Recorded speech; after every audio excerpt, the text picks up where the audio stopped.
कक्षा 12 वाले प्यारे साथियों, अगर आपको बोर्ड एग्जाम देना है तो मैंने पिछले वीडियो में इस चैप्टर का मैंने वन शॉट लिया था मेरे भाई। 7वें चैप्टर का मैंने वन शॉट लिया था, जिसमें से कि मैक्सिमम बच्चों को बहुत अच्छा मतलब रिव्यू मिला। उन्होंने कहा कि बहुत अच्छा पढ़ाया हो सर। लेकिन इस चैप्टर का जो सबसे मोस्ट इंपॉर्टेंट टॉपिक था, मैंने कहा था कि 3 रोग को मैं नेक्स्ट वीडियो में पढ़ाऊंगा। तो मेरे भाई तीनों रोगों में सबसे इंपॉर्टेंट जो रोग है वह हमारा एड्स।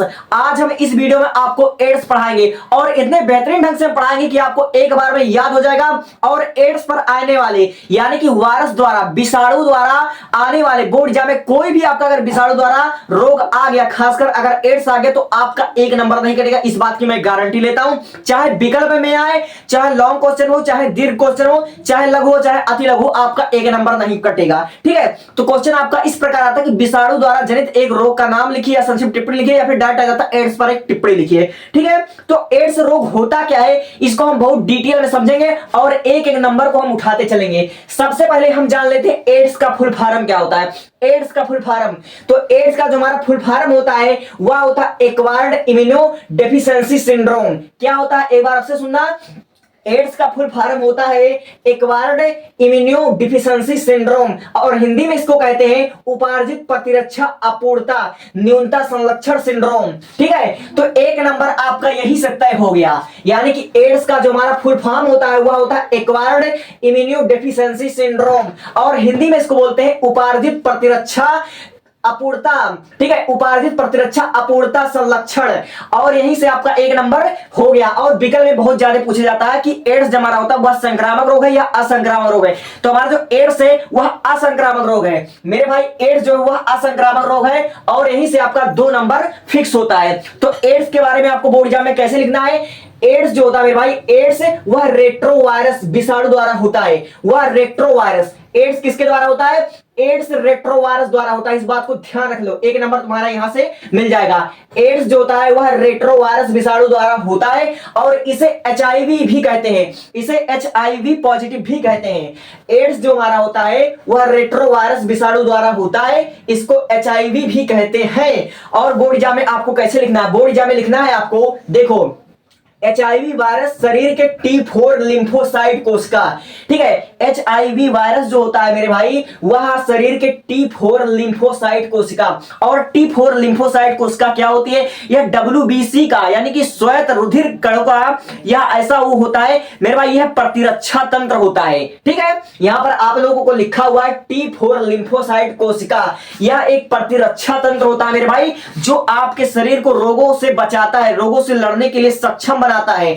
और क्या करता है, एचआईवी पॉजिटिव यानी कि जिस इंसान को एड्स हो जाता है उसमें एचआईवी पॉजिटिव होता है। एचआईवी वायरस जो होता है वह शरीर के T4 लिम्फोसाइट कोशिका यानी कि श्वेत रुधिराणुओं के भाग को नष्ट कर देता है, जिससे जब हमारे शरीर में T4 लिम्फोसाइट कोशिका प्रतिरक्षा तंत्र जब नष्ट हो जाएगा तो हमारा शरीर ऑटोमेटिक रोगों का शिकार हो जाएगा। ठीक है, तो अब हम आगे लिखेंगे। हमने लिखा एचआईवी वायरस शरीर के T4 लिम्फोसाइट कोशिका श्वेत रुधिराणुओं के भाग को नष्ट या छीड़ कर देता है, नष्ट या छीड़ करता है। अतः शरीर के क्षतिग्रस्त, ठीक है, अतः शरीर के क्षतिग्रस्त T4 लिम्फोसाइट रोगाणुओं का सामना करने में असफल रहती है। ठीक है, जब एचआईवी वायरस यानी कि एड्स का जो वायरस होता है वह हमारे शरीर के T4 लिम्फोसाइट कोशिका प्रतिरक्षा तंत्र को जब खत्म कर देगा, छीड़ कर देगा, तो हमारा शरीर ऑटोमेटिक रोगों से सामना करने में असफल हो जाएगा। ठीक है, और शरीर का, ठीक है, और शरीर का प्रतिरक्षा तंत्र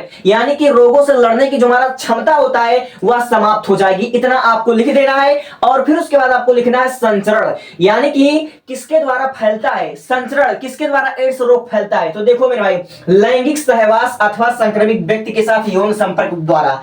ठीक है, लैंगिक सहवास अथवा संक्रमित व्यक्ति के साथ यौन संपर्क बनाने पर, यानी कि आप अगर किसी के साथ लैंगिक सहवास कर रहे हो, किसी के साथ यौन संबंध बना रहे हो, अगर आपके पार्टनर यानी कि जिसके साथ आप मतलब सेक्स कर रहे हो, अगर उसको, ठीक है, एचआईवी पॉजिटिव है वो, अगर उसके अंदर इसका संक्रमण पाया जाता, एड्स का संक्रमण पाया जाता, तो आपको भी यह हो सकता है। ठीक है, तो लैंगिक सहवास अथवा संक्रमित व्यक्ति के साथ यौन संपर्क द्वारा भी एड्स का खतरा है, एड्स फैलता है। अब देखो संदूषित सिरिंज के प्रयोग से, ठीक है, संदूषित सिरिंज के प्रयोग से आप अक्सर मेडिकल में जाते हो, देखते हो कि जो डॉक्टर्स होते हैं वह इंजेक्शन को एक बार यूज करके उसको फेंक देते हैं, उसको एक इंसान से दूसरे इंसान में क्यों नहीं लगाते हैं? क्योंकि अगर डॉक्टर्स क्या करने लगेंगे, संदूषित सिरिंज के प्रयोग एक से दूसरे व्यक्ति में, दूसरे से तीसरे व्यक्ति पर करने लगेंगे, तो अगर दोनों में से अगर कोई HIV पॉजिटिव व्यक्ति होगा, उसमें आपने सिरिंज का उसका इस्तेमाल किया, अगर उसको उस सिरिंज को अगर आप फेंक कर ना फेंको, स्वच्छ व्यक्ति के शरीर में डाल दो,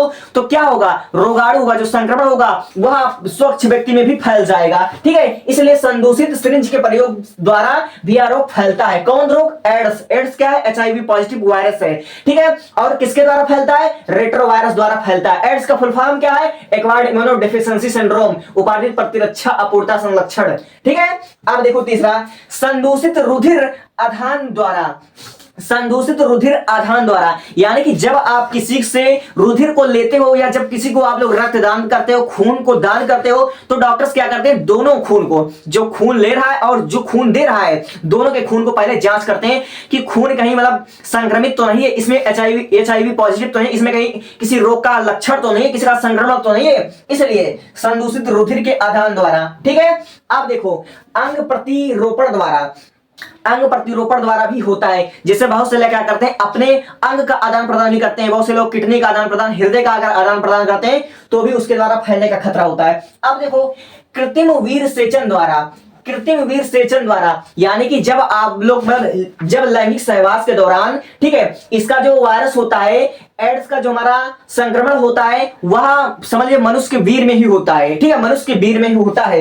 अगर कोई इंसान कृत्रिम वीर सेचन करता है तो उसके द्वारा भी एड्स मतलब फैलने का खतरा रहता है, ठीक है, वह इंसान के वीर में पाया जाता है इसका क्या, संक्रमण।